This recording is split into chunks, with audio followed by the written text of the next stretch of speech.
Good evening, everyone, and a very warm welcome to all present here. Today's topic of discussion is Beyond the Screen Building a Career in Cybersecurity and Legal Consulting. I am Manita, and it's my honor to anchor today's session. This lecture is a part of our Cyber Sunday series, an initiative which is designed to promote awareness, learning, and informed engagement in the field of cyber safety, law, and technology. Through Cyber Sundays, we bring together experts and practitioners to share real world insights into cyber threats, governance, and investigation strategies.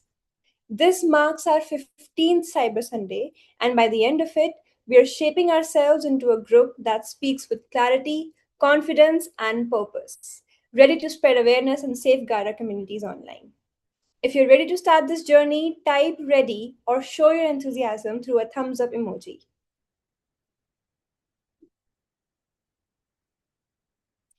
It is a great privilege and honor to welcome our esteemed guest speaker for the 15th Cyber Sunday, Professor Gaurav Rawal. Professor Gaurav Rawal is a national cybersecurity expert and a trainer from Indore, Madhya Pradesh. He holds an MSc IT, MCA, and MBA and brings with him over 23 plus years of experience in the IT domain, along with 15 years as professor and head of computer science. He has delivered more than 566 training sessions on cybercrime investigation, IT law, digital forensics, and social media security across universities, police academies, paramilitary forces, corporates, and NGOs. He has trained officers from PRTS, PTC, CISF, BSF, and ASG Airport, making significant contributions to digital safety and cyber awareness nationwide. His remarkable journey reflects excellence, dedication, and national service, and we are truly honored to have him among us today. Please join me in extending a warm and respectful welcome to Professor Gaurav Rawal. And without further ado, I would like to hand over the mic to you, sir. Thank you, Manita. Am I audible to all of you? So first and all, I would like to thank the organizer of that session, the Naksh Foundation, and welcome to you all on this Cyber Sunday. See, I'm very thankful that your organization took keen interest in that particular domain and feel that I could contribute my experiences and few of the my little bit knowledge which I gained since last 1.5 decade working with the two of the police academy here at Indore, and I am also associating with the two of the paramilitary forces.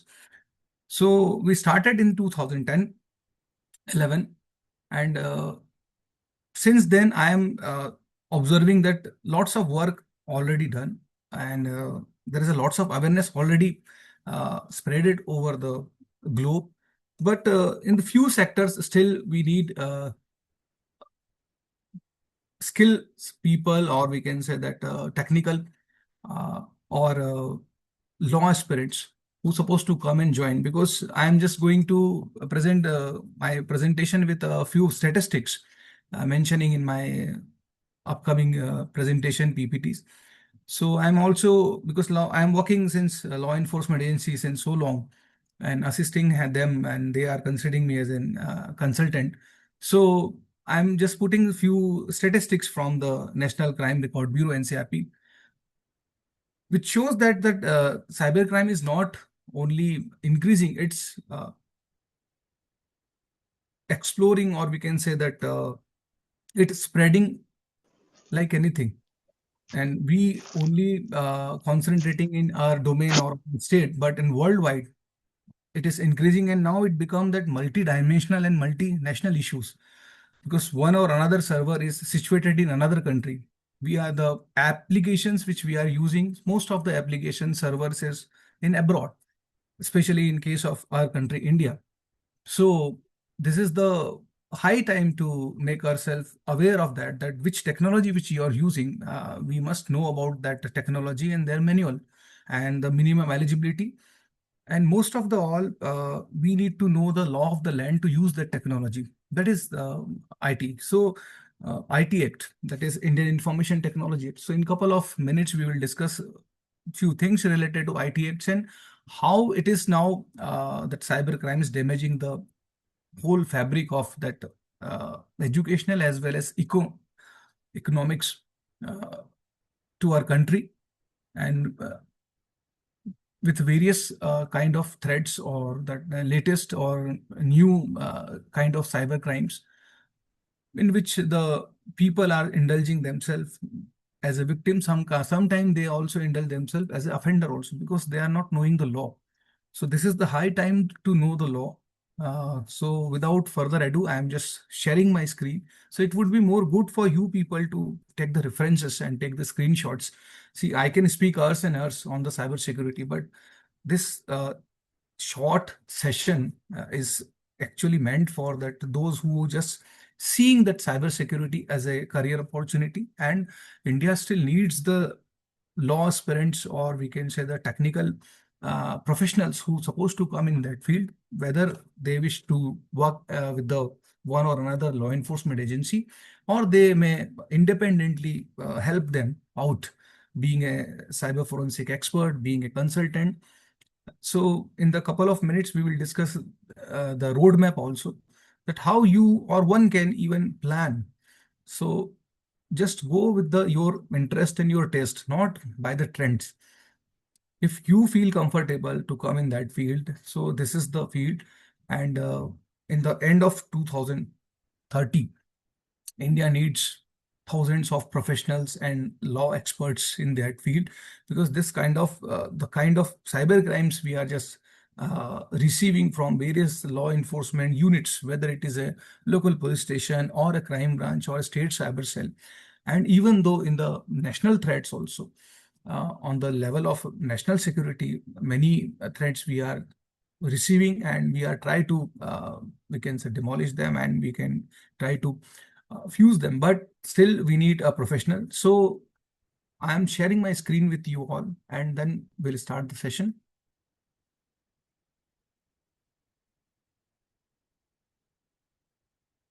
So I hope my PPT is visible to all of you. If I'm not wrong. Fine. So today's session is that beyond the screen, or what is the behind the screen, and what the surface level we are facing cybercrime as a threat, cybercrime as a national threat, cybercrime as a corporate threat.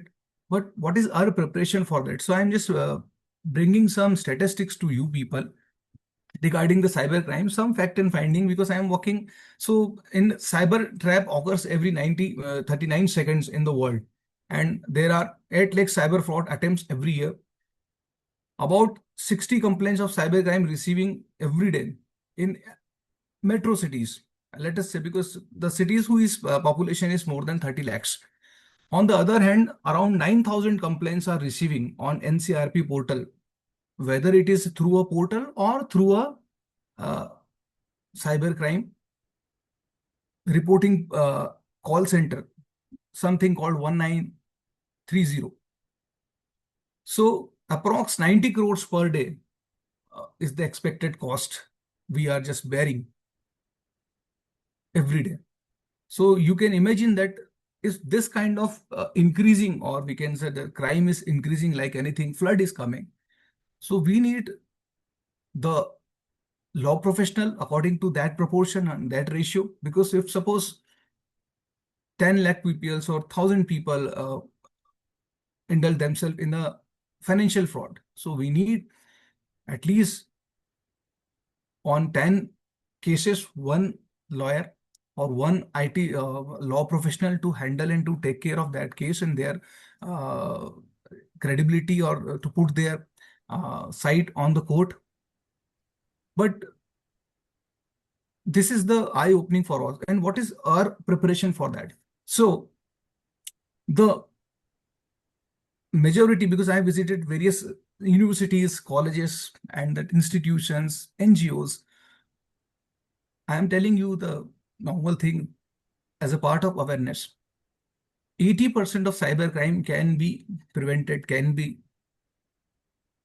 cancelled, or we can say can be protected or remove, or we can say avoid through a general awareness. What is the issue our generations facing now, especially the young generations? They are, and we are using the technology without the law and without the manual. If I'm asking a simple question to all of you, or how many of you are having that Gmail account? Naturally, all are having the Gmail account, but do we know what is the minimum eligibility or age criteria to have Gmail account here in India? This is the simple example of cyber awareness. So if we go for the cyber awareness, people think that cyber awareness is something that do not share the OTP, do not click on the phishing link, do not install the remote access application or software, do not go for we can say that any kind of download, unsecure, unsafe download, do not visit any site. But awareness is something different. This is something called security or secure mindset. See, if I am driving a car, it is my solemn duty to know the traffic rule before I own the car. But people are bringing these devices, whether it is laptop or mobile phones, but they do not single thought of knowing the law using that device in our country. So here the eye-opening for all of us. See, what is the minimum age criteria of Google? It is lied to country to country. Various countries have different criteria to have a Gmail account. Australia is having 14 plus person, the person who is age of 14 plus, Bulgaria, Poland 16 plus, Vietnam 15 plus. Then India is 13 plus. So if this is the simple example, a simple technology which we are using more than 1 decade, but we do not know what is the law of land to use that technology. This is something called awareness. Awareness is not like that do not click on so and so game, do not download it, do not upload it, do not comment, do not post. This is a, a general conduct, or we can say that how you conduct yourself. Awareness is something different. Awareness is whether you see a technology, whether you see a device, whether you see an app or any utility, you must know about that. What is the consequences if the, because most of the application which we are using are free apps. And in cyberspace, there is no freeware at all. I'm giving you example. Many of us are using Truecaller. How many of you and we using Truecaller? Many of us. Why we use Truecaller? We wish to make sure that whosoever is calling us, his name is flashing on our phone. So know about the unknown calls. Naturally, the contacts are calling you, their number and store with their name. So this is the sole purpose of Truecaller. But now if I created Truecaller, I installed Truecaller app in my mobile phone or my device, and I registered Truecaller with my number with SP Indore or Commissioner Indore or Indian Army. What will be flashing? Naturally, it is flashing the name which I stored. Means there is no relevancy of Truecaller nowadays. But people still, and another thing is that the Truecaller is a Swedish company. It's not an Indian company. All, and now the question is, how many of you are using freeware or Truecaller as a freeware? Many of you are thinking that they could not charge a single penny, but the payment or that the cost is not always asking you in the form of monetary terms. You know that as and when you install the Truecaller or any other app, they usually ask different permissions.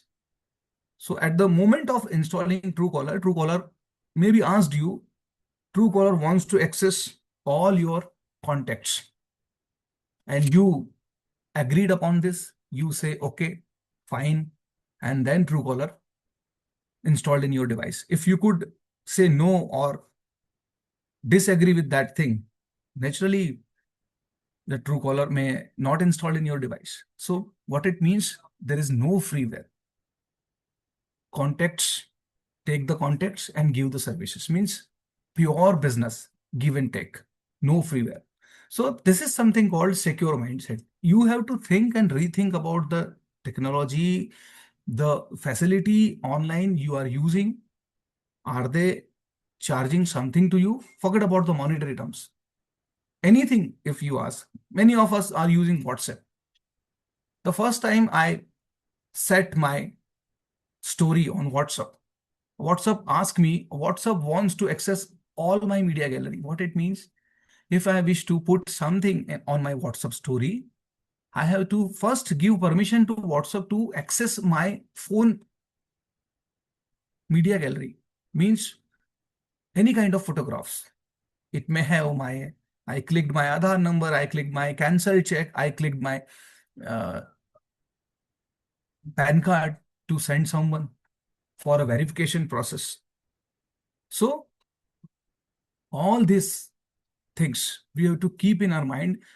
Is this necessary to have that story for me on this cost?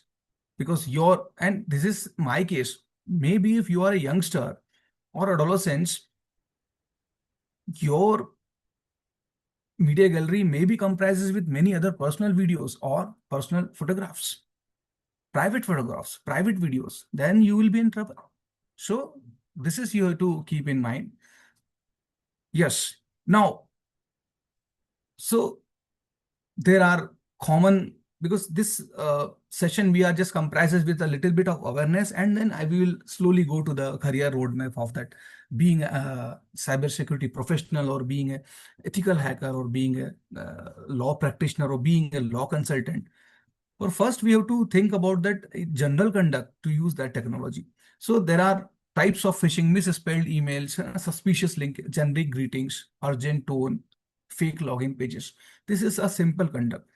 But I'm asking you, if you get something, some website, some URL, how you will find out that this URL is a genuine, this URL is not genuine? Do we know the different portals or different tools or different websites through which we can make sure that particular given URL or particular given uh, link is secure or not? This is something called secure mindset. This is something called awareness. Awareness is not like that you have to keep updated your mobile phone software. This is a general conduct. So many a time you receive a URL through a email, through a WhatsApp message, through a Instagram DM. Maybe few of you use that LinkedIn also. So in on that also you got link to apply on particular job or profile, or share your CV on particular link and fill the form. But how you can confirm, make sure this is also there. So I am giving you some live demo also, instead of, because I least interested to only discuss the things. I am much interested to perform live. And this online meetings will give us a privilege to share our resources online.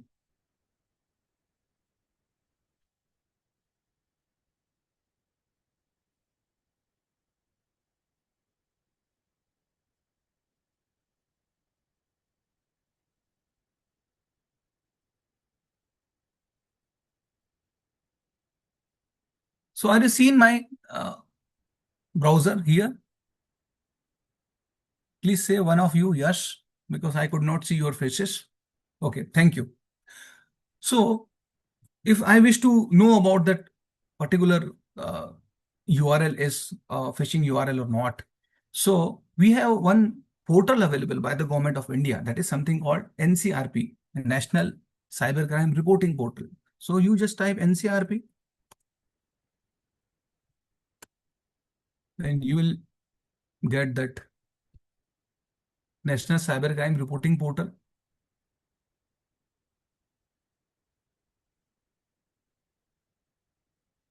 And here on the home page, the third tab is Report and Check Suspect. The first tab is registered a complaint. Second tab is belongs to tracking your complaint, which you already complained on something, some incidents. So you can track a record of that what is the status of your complaint. And the third tab is report and suspect, check suspect. And in that, the first menu is the drop down list, first option is suspect repository. You just click on that, and if you got any kind of phishing mail or link through a mobile phone or through email, you can click here. So you can get this kind of interface. So they may ask you, the repository suspect identifier has been created and a basic of multiple complaints filed by. So through email or through social media, what kind of, and through mobile phone, which medium you got that particular link, and you have to just type uh, mobile number and enter the captcha, and then there will be a form appeared in which you can fill your complaint. Another thing is that another option is also there.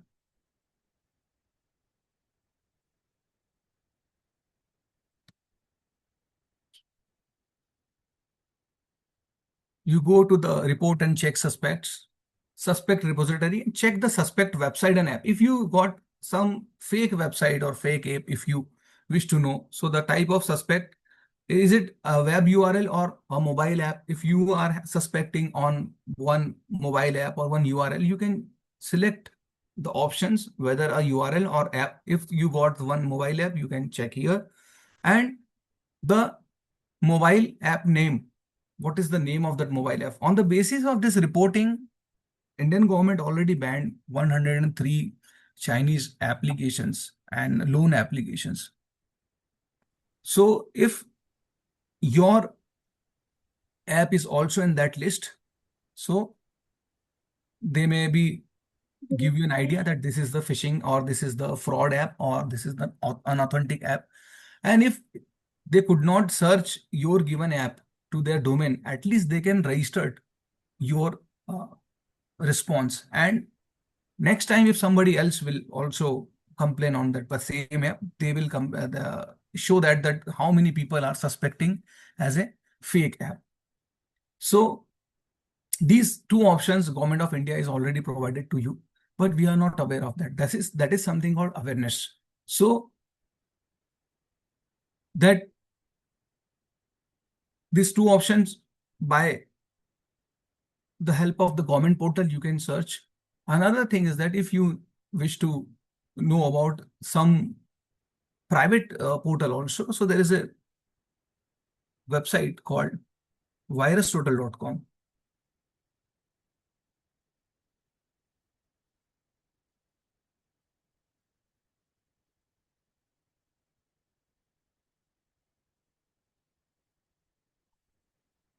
So this portal is also help you out.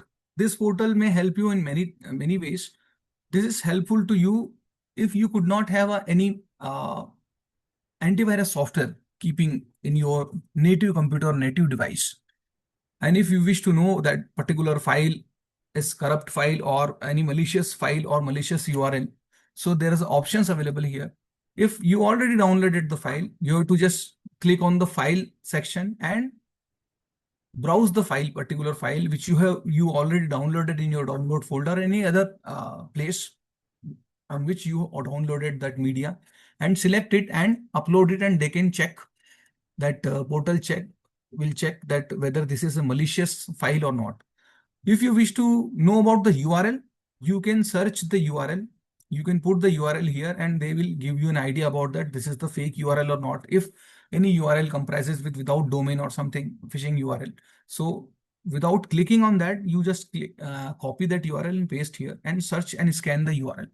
So this is third option is search the URL or IP address or domain. If you know some IP address or you domain and you wish to know about that, whether this domain is authentic one or not, or know about that domain. Suppose I just type here facebook.com.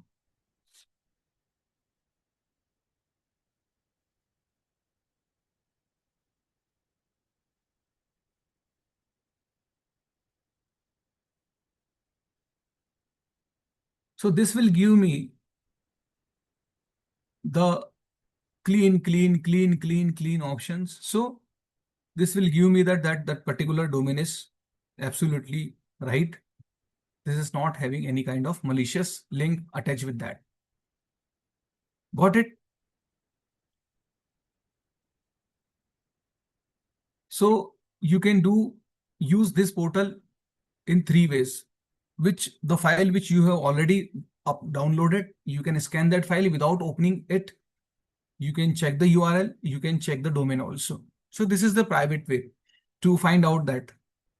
Now I am coming to the again my presentation.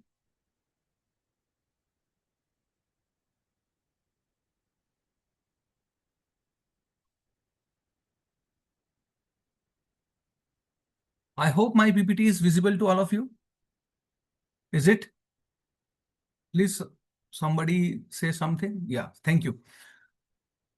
So this is the way to find out that whether that a given website is or a link is malicious or not through both the portals, private portal also and then government portal also. Now, one another way is also there. If you see any URL comprises with HTTPS, many people say S is for security. No, it's not for security. So there is a difference between HTTP and HTTPS. What is it? HTTP, this is the protocol, short form of protocol, hypertext transfer protocol. And when this S appear on particular URL, so there is something called SSL certificate. SSL certificate, you know that there are 3 steps to develop a website. One is to develop a front end, means the outlet, the how your website will look like. Another way, that if your website is registering with your name, your domain name, so you have to register your website. Suppose my name is Gaurav Rawal, so I have to register one domain.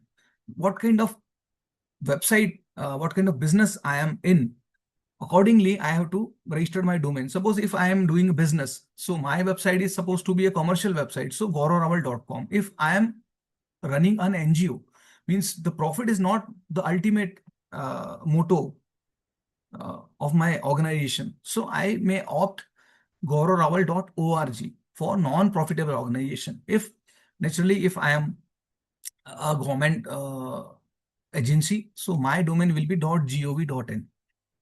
And if I am dealing with the academics or educational institute or providing a training, something sort of thing, so I may opt whether it is gauravrawal.edu or gauravrawal.ac.in, means academics, AC for academics and EDU for educational institution. So one step is to design the website, that is a front end. But second thing is to register a domain with your name, which decide the nature of the business which you are dealing with. And third thing is that you need a PC, you need one system which will be on 24/7/365, means a system which will be on and on and on. It will never restart or shut down. So naturally that system will be not your native system, because you have a limited backup available with you. Maybe you have UPS system, but hardly 1 day, 2 day maximum backup will be there. But you need to have a system which will never ever down. So people is searching you, so they may never felt a situation or face a situation where your website will be not available for them. So to which you need to store your website in particular system. That system is known as server, and to which you have to purchase that space on that particular server. And it depends, the cost of that server spaces depend upon the size of your website. Your website may be of comprises with 2 pages, or your website may be of 200 pages. Depend on the size of the website and content, size of the content which you wish to show in your website. So accordingly, you have to purchase the space. That is something called hosting a website. Hosting means you are supposed to be a guest for their system, and to which you have to pay for every year to few money to them. So 3 steps: design a website, register a domain. Domain is also registered for 1 year, 3 year, and in many cases, maximum 5 year, not more than that. Now, fourth thing is that you have to acquire an SSL certificate, that is Secure Socket Layer Certificate, to make sure that your website is fulfilling that all the security measures. And once you get that SSL certificate, to which again you have to pay some money, let us say 1,500 or 2,000 rupees per year for each website, and you will get that SSL certificate, and automatically your URL will be comprises with one, after the HTTP, S will be already putting, and one sign of lock will be also appear in your website. So that is the concept of HTTPS.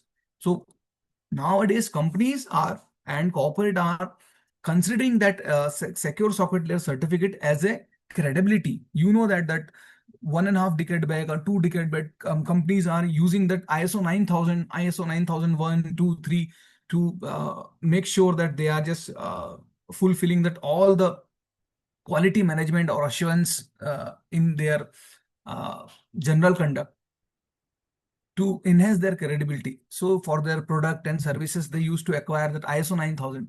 Same in that website business. Nowadays, companies are taking SSL certificate, and nowadays it is very common at the time of that developing a website by your vendor. They used to charge you for that SSL certificate also, and which assure that user that their data may be not compromised, their data may be fully encrypted, their interaction will be fully encrypted. But in cyberspace, there is no the secure guarantee. There are cases in which even though that website could have the SSL certificate, still they found vulnerable in something, in some area. So, but 80 to 90% you can assure that website, if comprises with SSL certificate, they may be safe and secure. Now,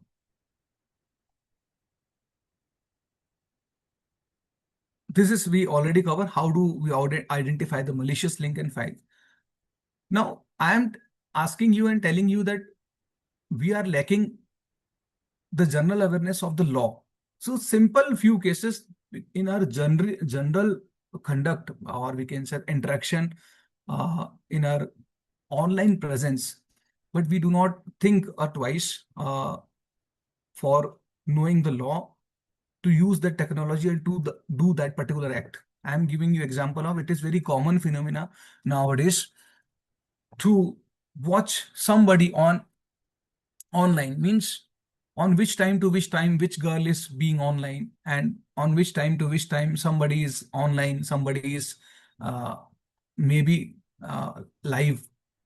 So we used to say hi to them, even sometime they are unknown people, or we can say stranger, but to just out of generosity, or we can say out of temptation or out of curiosity, we used to say hi to them. But it's, if more than 3 times, if you are sending a request to someone on any of the social media platform, whether it is if suppose if you are sending a Facebook request to someone more than 3 times, if a person reported it that she or he is not interested in your request, and still you are sending them a Facebook request, it is considered in a act of cyber stalking. Stalking means to keep eye on someone, to keep eye on somebody's online presence without taking their kind consent. So there is a IPC section. Earlier it was 354D. Now in BNS, the section 78 is there. Earlier IPC section it was 509. Now in after 2024, in Bharati Nyaya Sanhita, it is section 79 is covering that. So this is very common things. That is something called awareness. If you are sending, and this cyber stalking is not only to sending a request. Somebody may ask or think that, sir, we are a mature people, we are a professional, we do not send to request to any stranger or unknown person online. But cyber stalking says if you are adding a person in a WhatsApp group more than 3 times, and if he or she is not interested to be a part of that group, suppose you added me in particular WhatsApp group, I quit that group. Again, you added me, again I quit. Again, you added me, again I quit. And if you have continuously doing more than 3, 4 times, maybe that group belongs to a social group or a political group or a religious group or any kind of ideological group.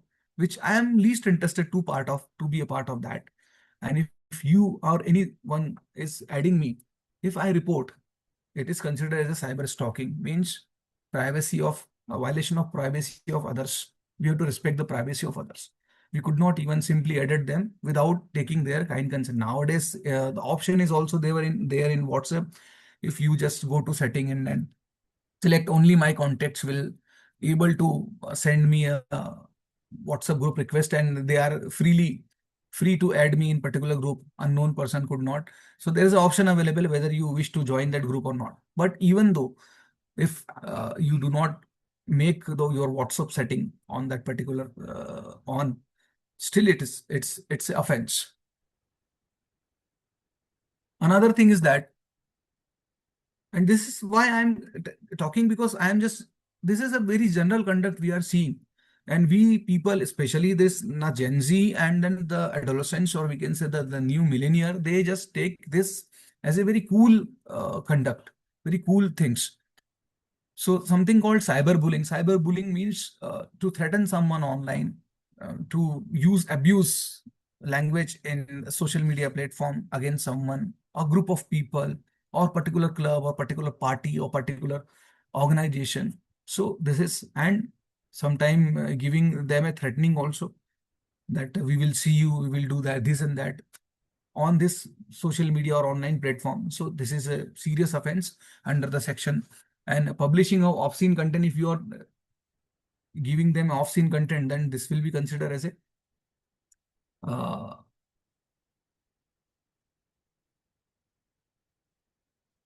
obscenity. So under section 67 is there. So for online abuse, or we can say that, and it is very to bullying someone online, it's very common phenomena, especially in teenagers, especially in the youngster. So nowadays the language and then the dignity of language is decreasing since 7 to 6 years, especially after that. I'm not blaming that this OTT platform is responsible for that, but they usually glorify this kind of act. So people think that this is a very cool thing to abuse someone online. So IPC 507 or BSNS, Bharatiya Nyaya Sanhita, section 365 will be applicable, and it will be a serious offense against whosoever is doing that. So please, this is something called, because this is we are using. Another thing is that it is very common phenomenon now, harassing or intimating or obscene remark to someone. So BNSS section 365 और IPC 507 says that in Hindi, that अगर किसी को गुमनाम संचार के माध्यमों से, means unknown devices से आपराधिक धमकी मिलती है, तो देने वाले को 2 साल तक की सजा, there will be 2 years of prison, and there will be fine also. अनाम शब्द के आधार पर गुंडा विरोधी साइबर बुलिंग अपराध माना जाएगा। Under section 66 is also very important as far as IT law is concerned. This is very common phenomenon nowadays कि कोई किसी की भी photo just for a fun put, and किसी का भी फेस लगा देता है just for a fun, or two people are just first they become friends, they become a close friend, and they came into relationship, and they spend good times with each other, 2 3 years 4 years, and they usually click some videos, recorded some videos, clips, some photographs, and after some times, let us say 1 year 2 year 3 years, and they become unfriend, or they become they friends on each other, and in one of the out of two, one party will be take as a grudges or as a rivalry with the other person, and they used to viral their photographs in which they were together in their private moments. So under section 66E is saying that दूसरों की निजी तस्वीरों को प्रसारित करना means transmit करना, capture means click करना, and प्रकाशित मीन्स पब्लिश करता है या कराता है, there will be 3 years of prisons and 2 lakh rupees fine will be there.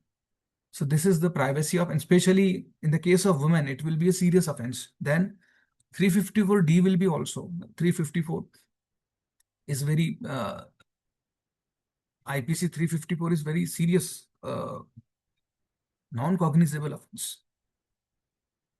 So असंज्ञेय अपराध मीन्स उसमें आपको जमानत लेना पड़ेगी, इसमें आपको डायरेक्टली थाने से जमानत नहीं मिलेगी। आप there will be court, so court room में जाएगा मामला। तो you have to be very serious, and once you fall in that and then say sir हमें तो पता ही नहीं था, दिस इज द लॉ, ये भी कानून में आता है। So that is why I am telling you in the since beginning that people are using the technology without the manual, means they do not know the law and using the technology.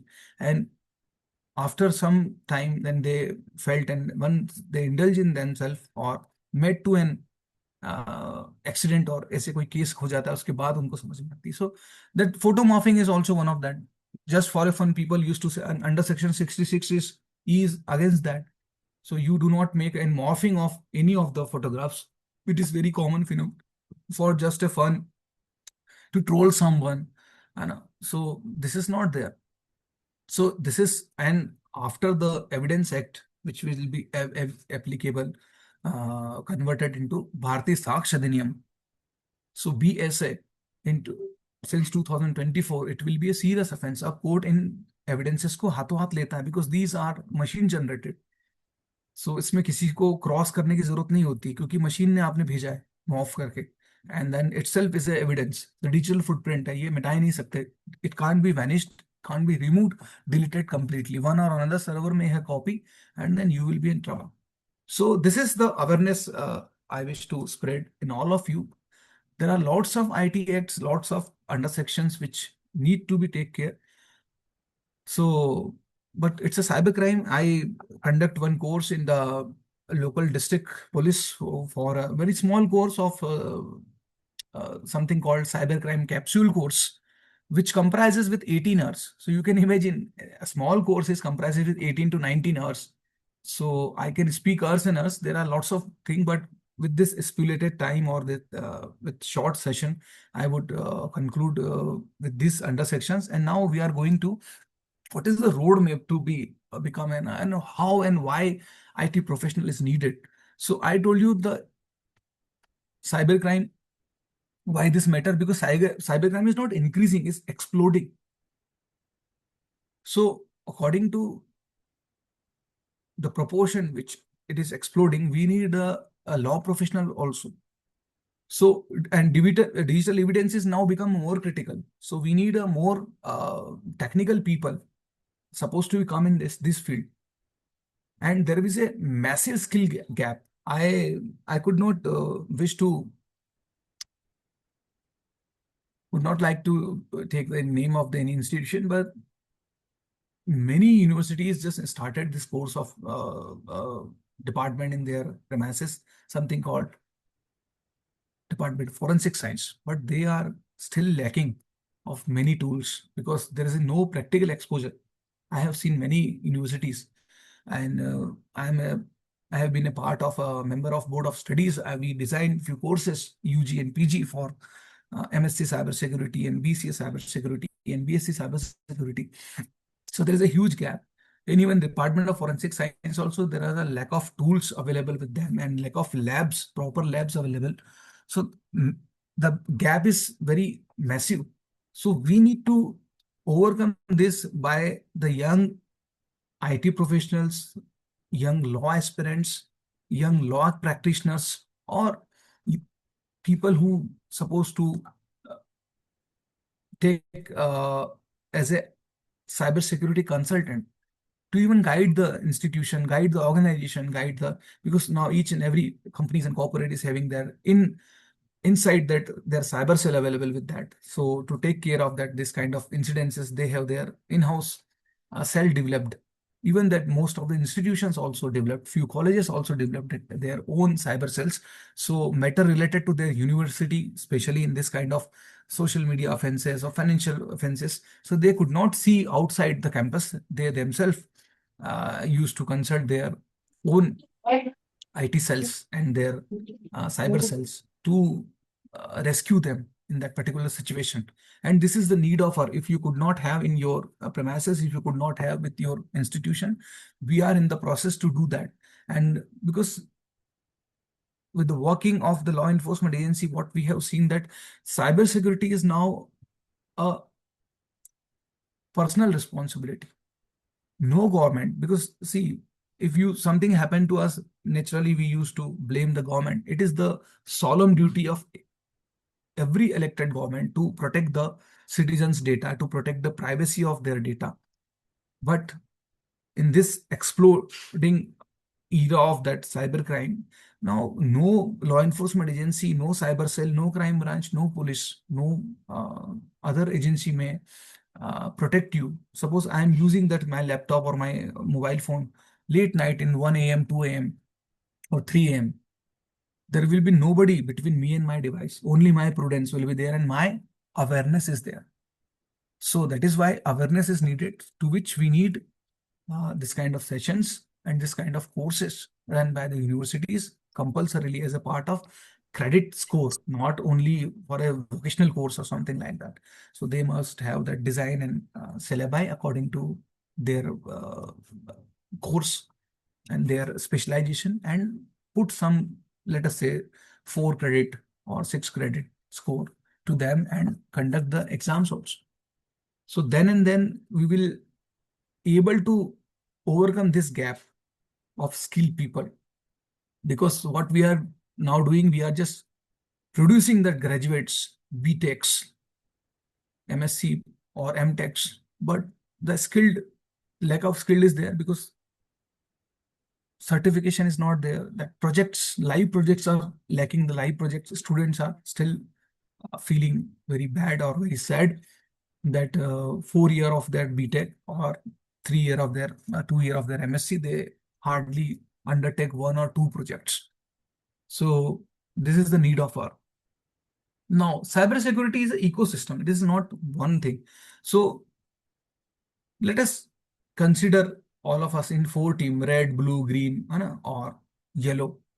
So according to your skill set, first you have to put yourself in a place in which field or which area you feel comfortable, you feel excited, you feel enthusiastic about. So there are different area. One is offensive, means the red team, you supposed to be ethical hacker. Defensive means you supposed to work with the law enforcement agency as a consultant. GRC, maybe you may be a part of the decision makers for the top level managers or top level CEOs, or you can start your career as a forensic expert or assist the forensics. So according to your choice, according to your skill set or your interest, please go with your interest, not by the trend. This is, I have been seeing since so long, people are just following the trends.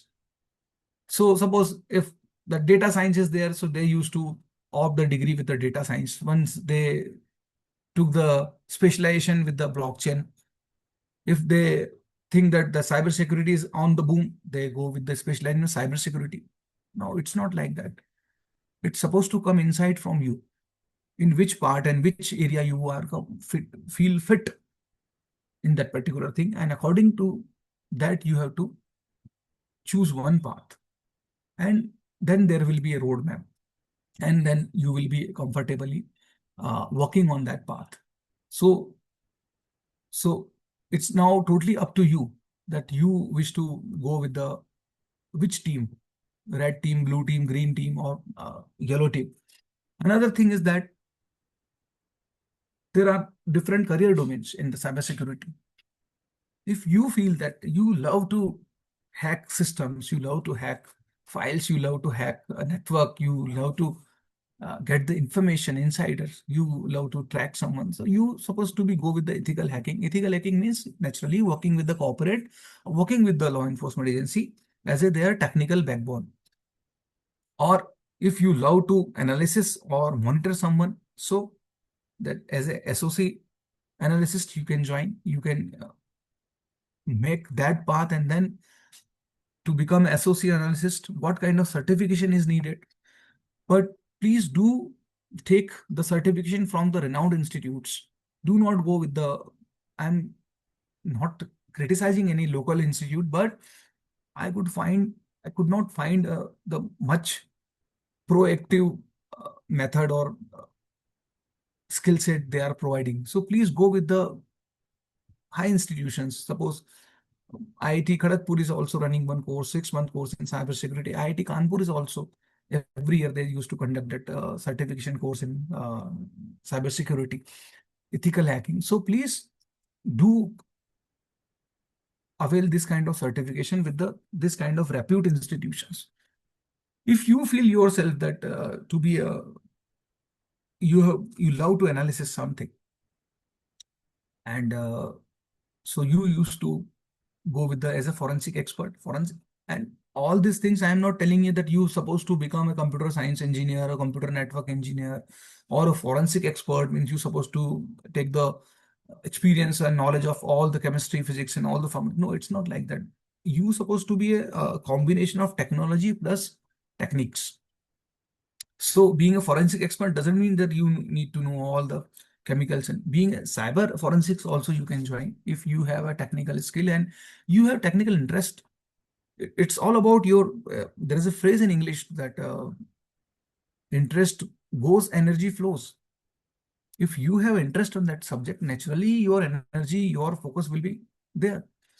So if you have interest or you have focus, so you may crack easily and you may get the this kind of courses and roadmap also.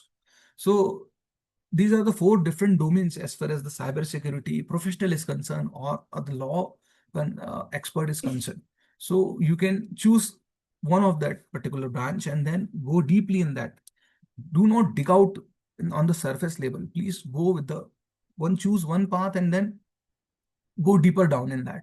So your journey started with the generalization, but it goes to the specialization. Generalization means whereby you can assure that you can know something of everything, but the specialization means you can claim that I may know each and everything of something. So please go in that sense. So corporate and companies are seeking a people who supposed to be a problem solver to them, who can give them a clear-cut idea about all the aspects deeply, not the surface level. Otherwise, they can hire any consultant. But if somebody is, you have to ask yourself why a company is supposed to hire me on particular package. Am I worthy for that? And if not, what kind of certification, what kind of knowledge I supposed to acquire, I supposed to procure from various resources. And there are lots of online portals and online modes available through which you can easily acquire if you have interest in that particular thing. Now, but this ethical hacking, and this is very cool thing, but it become more interest when it meets the law. So I would prefer you supposed to go with the combination of technology and law. So legal consulting is on the peak nowadays. I told you that lots of uh, crimes and lots of cryptocurrency fraud, lots of digital arrest, lots of national threats are coming. AI generated uh, crime is now increasing like anything. So we need one supposed to develop the model for AI also. So with the help of in the radius of law to fight this kind of cases and for their client and put all the evidences before the court. So cyber laws, if you have that kind of interest, you can go with the cyber laws, and does not need that you supposed to have LLB and LLM. Not an issue. If you have good knowledge of cyber law, you can easily hire by any institution. I myself is not having any LLB degree, but during this my 1.5 decade journey, I acquired many things, many law, Evidence Act, Indian Evidence Act, Indian Information Technology, IPC, CRPC, BNS now since 2023 now, BNS and Bharatiya Sakshya Adhiniyam, Bharatiya Nyaya Sanhita. So now sky is the limit if you wish to become a professional in particular things, then you can opt that. Data breach advisory means if you can join any corporate whereby you can advise that what kind of mechanism, what kind of model, what kind of uh, uh, software, and as well as that hardware firewalls and protection system will be needed to avoid the data breach. So you can be a part of advisory committee in that, and then you can give them a solution. Privacy compliance means you can, especially that the fiscal institutions or the financial institutions, they need that privacy compliance. Or Legal consultant, you directly work with the some law firms and then court evidences. And because see, the whole the cyber investigation process is, I'm just giving you in the couple of minutes that detailing on what is the steps, but all dependent on the all the evidences, the way of evidences you collected, the way of seizing process you have done, the way of documentation you have done, so way of chain of custody you have conduct. Because ultimately all the evidences you have to collect in a proper way, because you have to produce before the court. And if all of your efforts and all of your struggles met when court admit or accept these evidences, if they just deny, so you just spoil your investigation is totally collapsed. So the court evidences, what kind of documentation is needed, what kind of under sections is needed, that is also. So I just create one my own framework. That is something I just called kill centric framework. So this is my personal framework. Kill centric means this is the short form of that the legal process in which will help you out as a law expert, as a IT expert, as a IT advisor, as a compliance advisor, as a uh, response team, compliance response team, or any kind of cyber incidents happen. So what would be the your course of action? So you will be part of that. So kill centric framework start with the first knowledge. So case stand for knowledge. So gain the knowledge of particular. I told you that the different fields, get the knowledge of that according to your interest.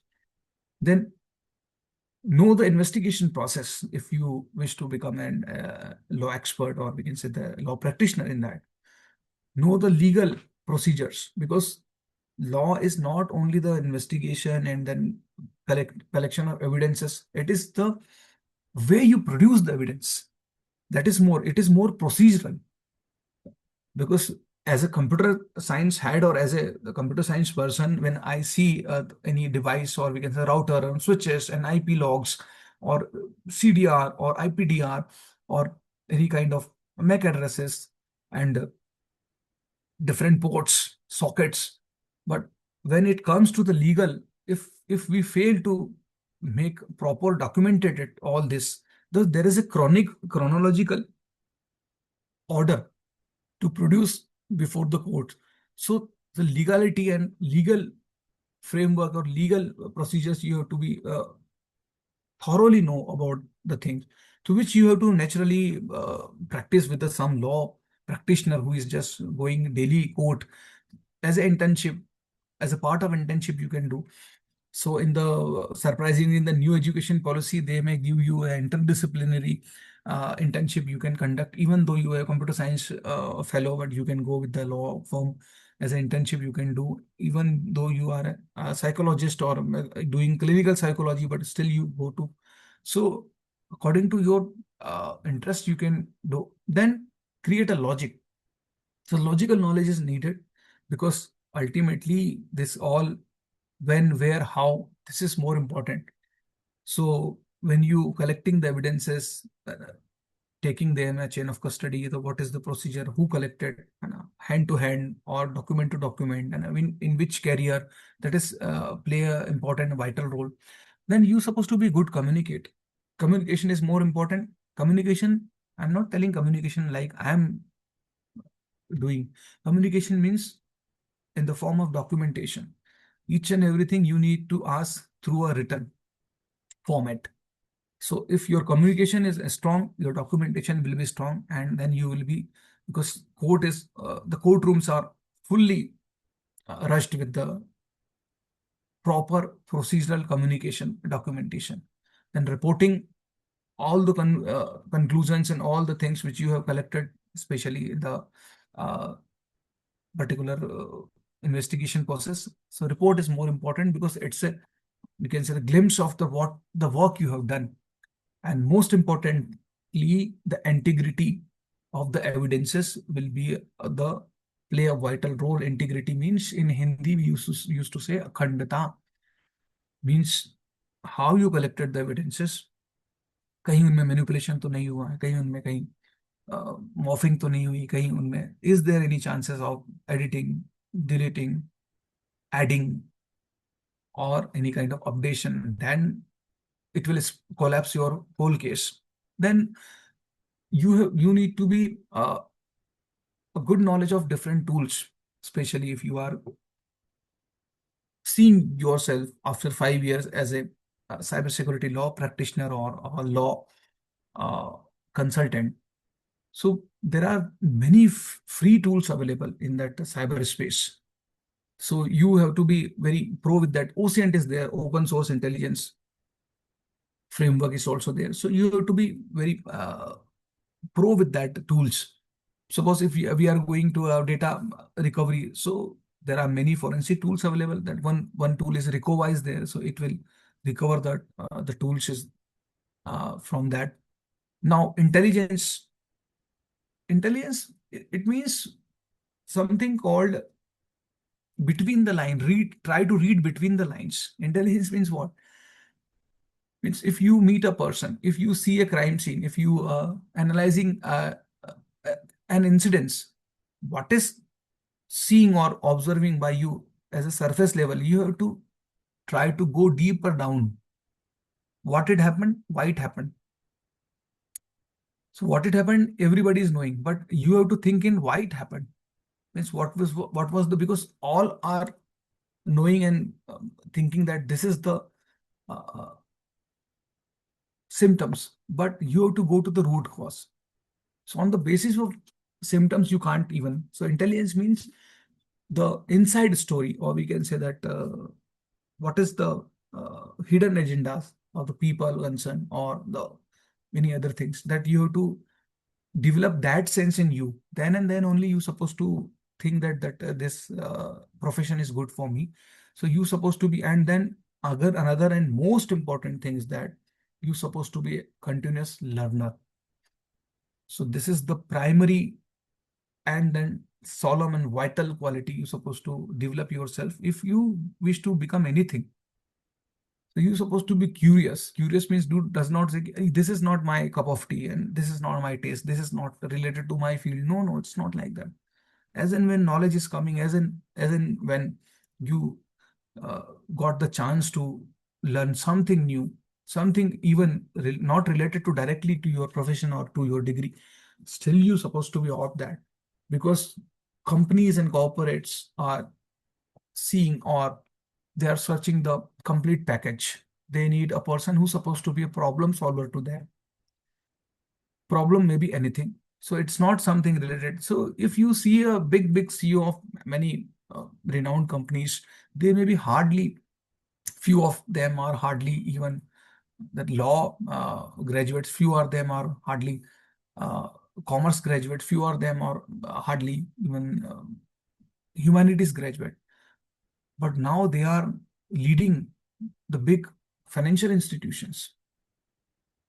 So they could not say that no, my degree, my core degree is in the finance, and I am not able to take care of that IT firm, and my degree is MBA. So I supposed to be, my specialization was marketing, but here you are just pulling me in that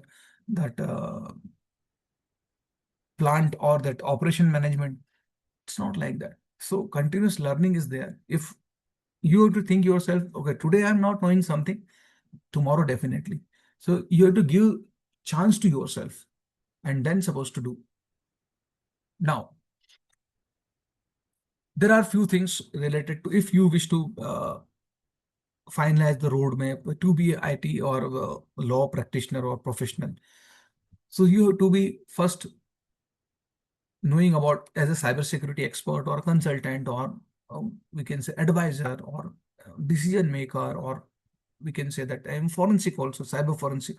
So BSA, you supposed to at least knowing about that Bharati Sakshya Adhiniyam. So there are digital evidence categories.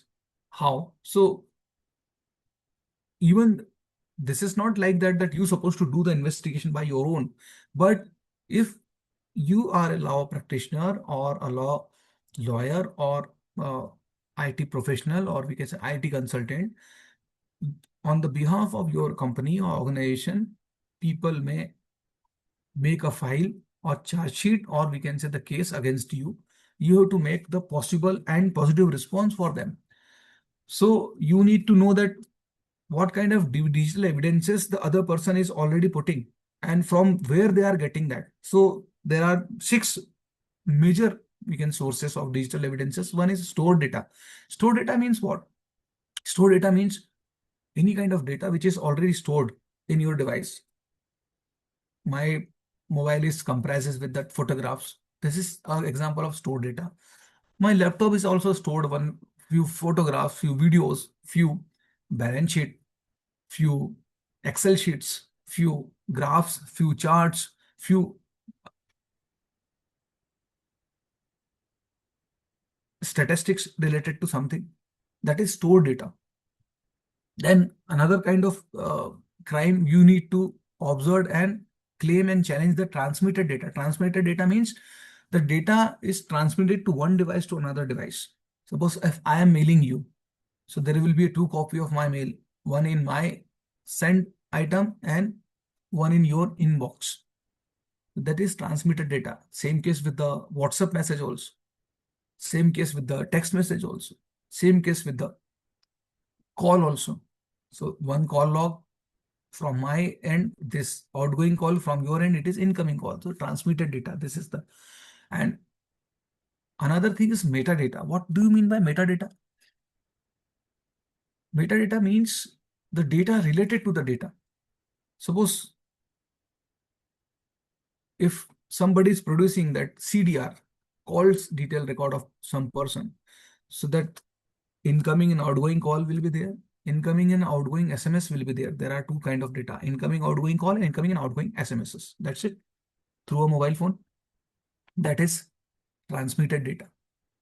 But what is metadata? Metadata means on which date you make a call, on which time you make a call, how many seconds, how many minutes you made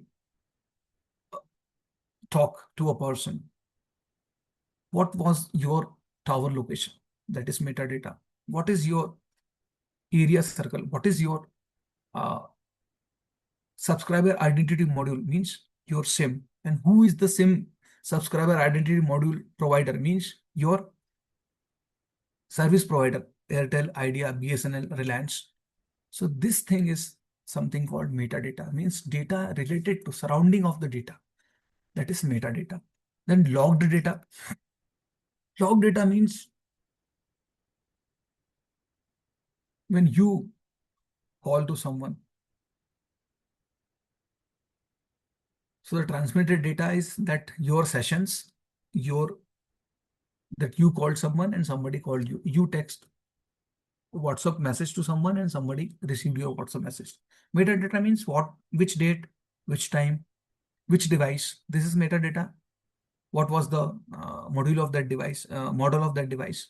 Log data means naturally, if you are transmitting that data, you need one exchange. You need one intermediary. Intermediary means in Hindi, we used to say Madhyavarti. Madhyavarti means through which you are just sending and receiving the data.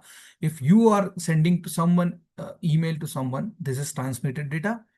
Somebody is receiving transmitted data, which time, which server, but server is also having one log. If you deleted all the calls from your dialed call and somebody is deleted all the receiving call, still we have the call detail record from your service provider, telecom service provider. So in that, their machine, their server, there is a log data available.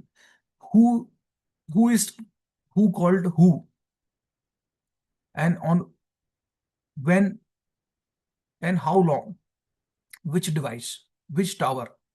That is log data.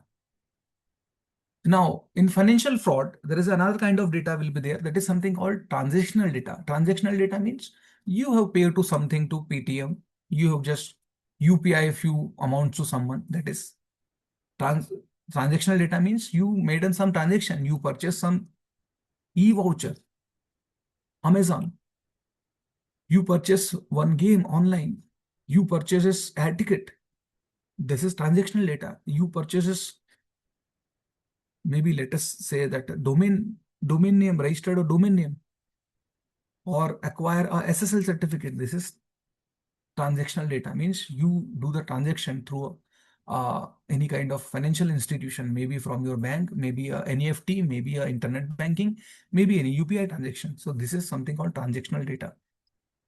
Another level, the data will be available on social media. Social media means maybe you are using Facebook, you are using LinkedIn, you may use YouTube, you may use Instagram, you may use Thread, you may use Snapchat, Pinterest, you are writing a blog. So if you are doing all those things, naturally you are using one device. And in this cyberspace, each and every device needs one IP address. So through one IP address, you are interacting to someone. Suppose if I am interacting to someone, I am just coming here and typing that google.com. So it is for you and me, it is google.com. But on the server level, google.com is not a google.com. It's a one IP address, 8.8.8.8, or another IP address of google.com is 8.8.4.4. So the server recognizes that google.com through one IP address, that is internet protocol address. Naturally, if I am sending to email to someone to this my laptop or desktop. So naturally, this laptop or desktop is also having one physical address on its motherboard. That address is something called MAC address, media access control address. Same case with the mobile device. If I am pushing one mail to someone through my mobile device, it may comprises my IP address, my service provider IP address, and IMEI number of that mobile. So one can claim because in my home there is a router available, online router is there, through which 4 5 devices is connected. One mobile belongs to me, one mobile belongs to my wife, one mobile belongs to my son, one IP address assigned to my smart TV, one IP address assigned to my CCTV camera, DVR, digital video recorder, to access the online views of my site or my home. So there are 5 different IP addresses, but each IP, the all 5 devices is having the same service provider, but with the different IMEI number. So I have a different IMEI number. My son mobile is having different IMEI number. If I am communicating with you this Zoom meeting, I am using that laptop. This laptop is having different MAC address. So all the devices are using the same internet. So this is another kind of evidences, category of evidences. So there are lots of scope to fetch this kind of data, to claim this kind of data, to challenge this kind of data. So being a law practitioner, you have to be specify on which domain, which kind of data, which kind of cases, financial cases or social media or the cryptocurrency or the corporate clients. According to you have to develop and design that expertise and acquire the different certifications, different kind of tools, expertise in different kind of tools, and develop the different skill sets. Then it will be very easy for you to make a growth. Well, forgot about the survival. Survive, you may do any kind, anytime, anything. Now, and there's a one more thing is that chain of custody. So that is why I'm telling this technical thing, because it will help you out to become a law practitioner or a law aspirant, or develop you yourself as a cyber consultant and a law consultant. So documentation, I told you documentation is a chronological order of all the evidences which you have collected. Means from when it is generated, who generated it, where did you get this, or where did you collected this, who transferred that. So transfer, it's not like that, then copy from here to there. So if you used to seize that device as a seizing process, and which is a very underrated process, but it is very vital, because in the courtrooms, many a times court asks us as an IT expert to give the unbiased opinion about something. So if many people just seize that devices, they copy it from all these chats, records, or photographs or video from this device to a pen drive and produce that pen drive before the court. But many a time in higher courts or courtrooms, it may be denied by the honorable lordships. Why so? Because they fail to documented this document in a chronological order, means transfer the data bit by bit with maintain their integrity, means there is a less chance or no chance of manipulating the data. So create the hash value that so it is in courtroom. We never used to, people used to come to us for a particular taking the consultancy of that their case. Sir, we have that videography of that particular incidents. We have that voice recording of that incidents. So for law enforcement agencies, it is not like that you just submitted your mobile device and or copy from that your mobile device, put a data cable and then produce to the before the court. No, but court will not admissible. It will be not admissible to court. Court lordship may be challenge it and not deny. They may be deny it. Why so? Because they need and verify that the device through which you copy the data will be the exact uh, which you have copied onto particular device. So it is not a copy for a normal copy which we used to do from one PC to another PC, one PC to pen drive, pen drive to one PC, or mobile to pen drive, or mobile to the laptop. So the law enforcement agency try to copy bit by bit the data and verified it with a chronological hash value. So they used to use few functions like in technical that MB5 or SHA 256 SHA 256 we used to say. Another thing is that once they collected and then seized the devices, so they have to just there is an intersection in that Bharatiya Sakshi Adhiniyam and that Indian Evidence Act. Earlier it was 65B, पेसठ B.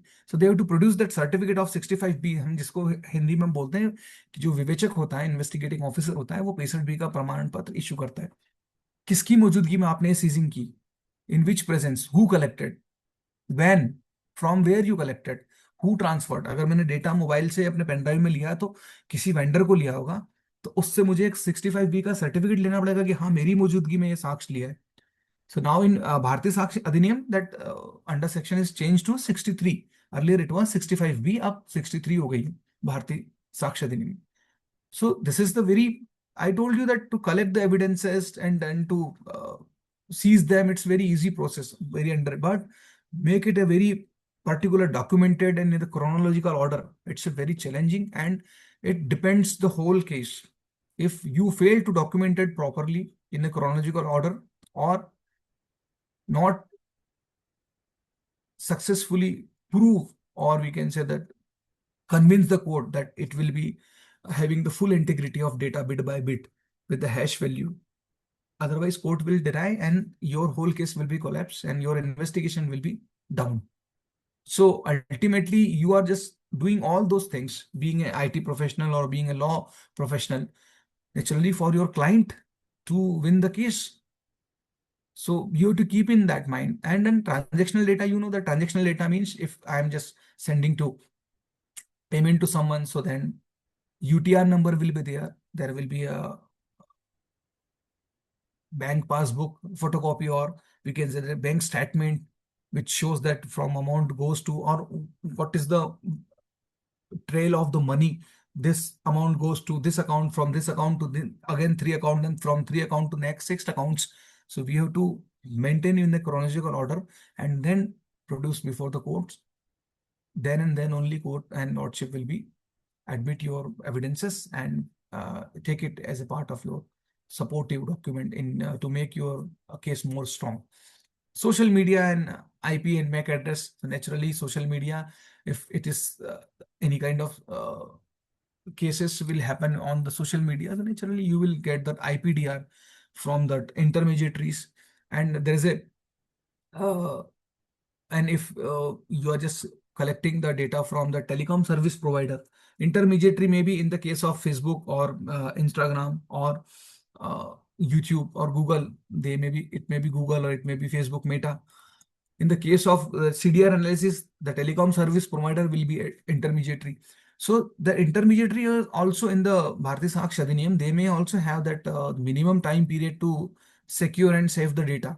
So earlier it was 90 days, but later soon it was increased to 180 days. So they are duty bound to protect and preserve that data. For any kind of incidences, any law enforcement agency may ask them. So they have to 180 days. उनको पहले ये सिर्फ 90 दिन का था, then it increased to 6 month. 180 दिनों का कर दिया गया. So After that also you can ask to the intermediary, but they are not duty bound कि वो उसको रखें ही सही। आपने 2 साल पहले की सीडीआर मांगोगे तो शायद आपका टेलीकॉम सर्विस प्रोवाइडर ना दे पाए। 2 साल 1 वर्ष पहले का अगर केस मांगोगे सोशल मीडिया से, फेसबुक को लिखोगे, व्हाट्सएप को लिखोगे, तो शायद वो आपको सेशन लॉग ना दे पाए, आईपीडीआर ना दे पाए, because they are only duty bound to keep this digital footprints, because this is all the trail is something called the digital footprint. So they may be only duty bound for next 180 days, 6 month तक। उसके बाद वो रख सकते हैं, लेकिन they are not duty bound. And there are few tools you supposed to be if you become cyber forensic or as a career. So there are few tools which you supposed to be uh, take care and know the knowledge of that. That Wireshark is the tool that is also forensic, cyber forensic tools. Autopsy is also there, very good. Burp suit is also there. Metasploit. ये सब network से related network code, nmap is also there. It is not there. Then Recova is also there for the data recovery and all. So there are many tools. मैं और भी आपको, आप Google करेंगे बहुत मिल जाएंगे, but for your knowledge I just try to commit कि आप इसको कर सकते हैं और आपको करना चाहिए। Then it will be good for you if you wish to make career in that path. And seriously, I am telling that India is need the professional like you, as a IT professional, as a law professional, as a IT consultant, as a law consultant, as a decision maker or advisor to the corporate and companies in the year 2030. More than 20 lakhs job will be there. So this is the high time to make your career. If you are not in that particular path, please choose the path and give the target to yourself for next 2 to 3 years. Naturally, you will be reach somewhere and you may get the good opportunity, and ultimately it will be good for the country and society as a whole that are people supposed to. So what is the career roadmap if you wish to do? First, learn the basics. I'm not telling you that you're supposed to be a computer science engineer. You're supposed to, need not to complete a BTech in particular thing or MSc, or, but at least learn the basics thoroughly, practiced it, certified, and try to read more and more real cases, real. Otherwise, because we have a very short span of time to discuss this kind of thing. Otherwise, I could explain you in the better way. I can discuss many cases with you, but this time I'm not able to speak much because lack of time is there. So these four thumb rule you're supposed to take: learn the basics, practice it, certify it, and thorough that, and go through the real cases. Then it will give you a clear cut idea, and it will also clear your mindset in which part you supposed to think that you will be a fit for that. So it will be good for you if you learn and study the real cases. So you yourself analyze yourself that okay, this is this skill set I am acquiring, and this kind of expertise or skill set and quality or qualification I am fit in that particular case, and then you can go ahead in that particular field. So real investigation tools, studies and tools are used, and उसके बाद फिर outcome आपको देखना पड़ेगा. If you have any kind of questions, so you can ask any query, any kind of questions. So I'm welcoming you to ask, because since so long I am alone speaking, it is now 1.5 hours. So it's time to take a response from yourself. If you wish, I can give something to take, to think and reflect besides this PPT. You can ask, and my best wishes to all of you. You please ask any questions. Participants, you can drop your questions in the chat box. And if you wish to speak, you can raise your hands and we will call you one by one. We will take as many questions as the time allows. Sir, good evening. May I ask a question? Yes, please. Sir, what is the topics and what are the streams you are talking about or telling about that you can do without LLB or LLM or any professional degree? Because all the bar associations are insisting on passing the LLB and LLM, at least LLB, for No, all no, the advocates for the I am cyber law. no, I am talking about if you wish to make a career with the corporate. It is always there. You see, if you wish to practice naturally, the bar council registration will be there. So at least you must have the minimum required qualification of that LLB or LLM. Then you supposed to. Otherwise, you can assist. I am talking about if you wish to become the ethical hacker or the technical advisor or as a response advisor to any corporate and company. So but still, I told you that you must read at least 150 to 200 cases, real life cases. Then and then you will be able to advise someone. Otherwise, it will be without degree. Naturally, if you wish to consult, give your consultancy. So at least you can show the path to the person. You can, I told you that you can assist any firm. If you are not able and find yourself comfortable Sir, yes, to acquire this degree.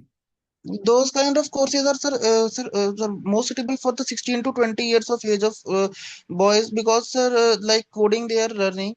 So it is not, it is not suitable for, like, I think for the above 30 plus years of person.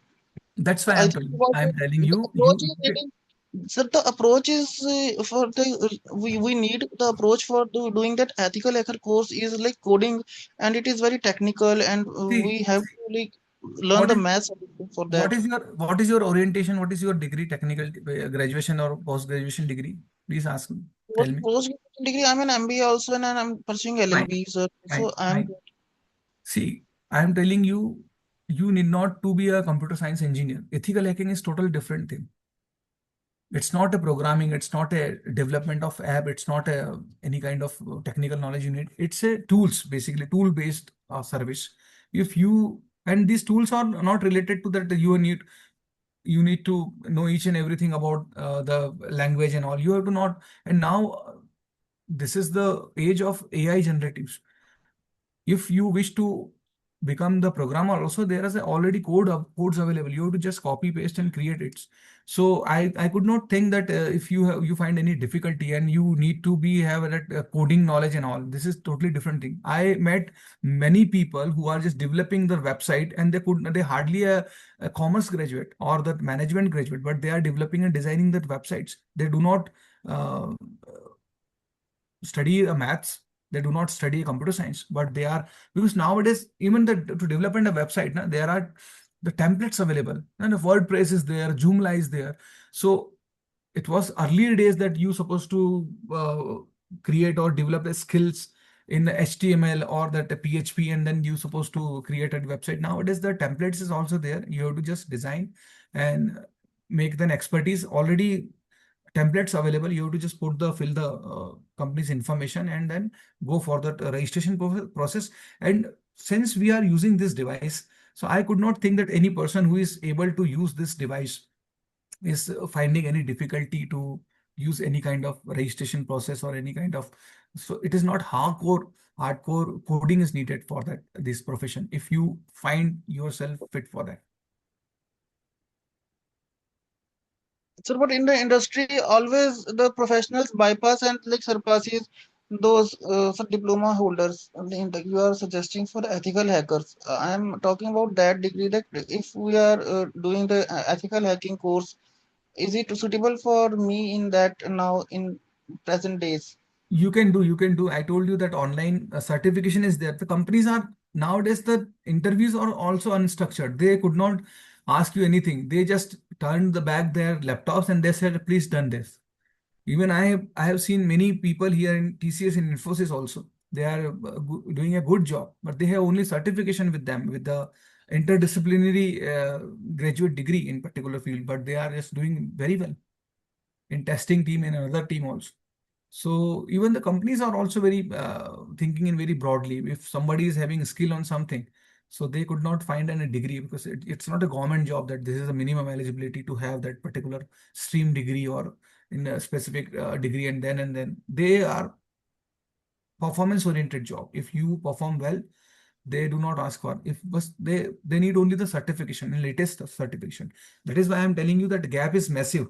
What is teaching in the organization, in the universities and organization colleges, and then corporate is needed. something different. Thank you. Thank you very much. Anyone else?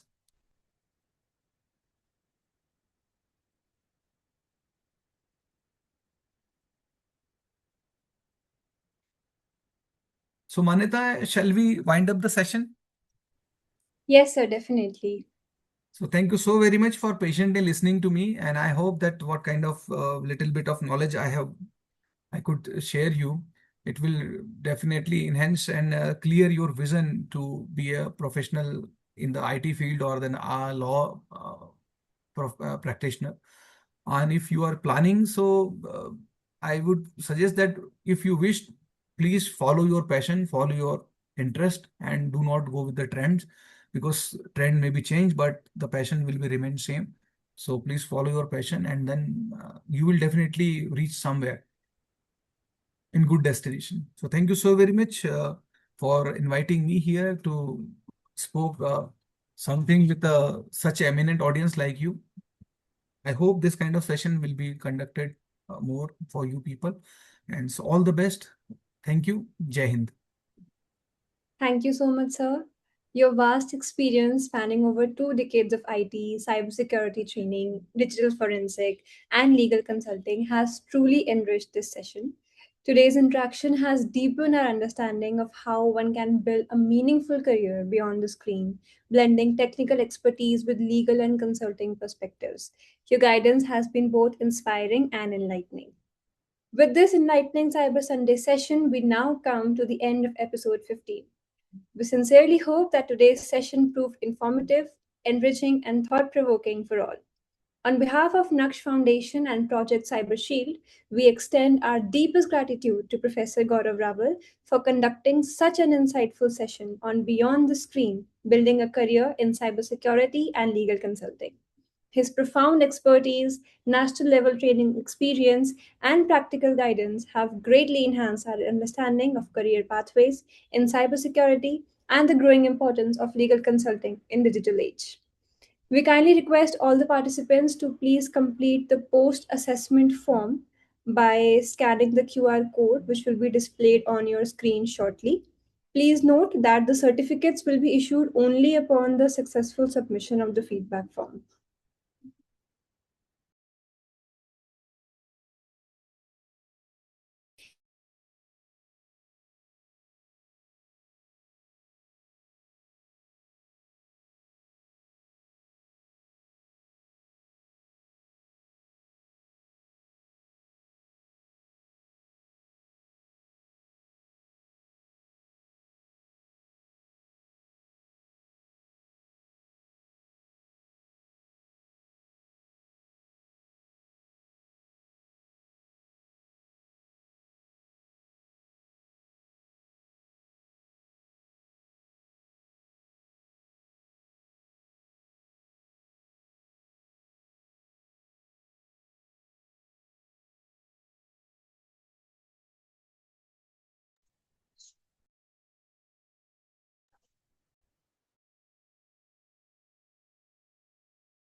Participants are requested to kindly scan the QR code and fill the post assessment form. I'll repeat, the certificates will be issued only upon successful submission of the feedback form. And with that, we conclude today's session. Stay vigilant, stay informed, and continue strengthening the shield against cyber threats. Thank you and goodbye.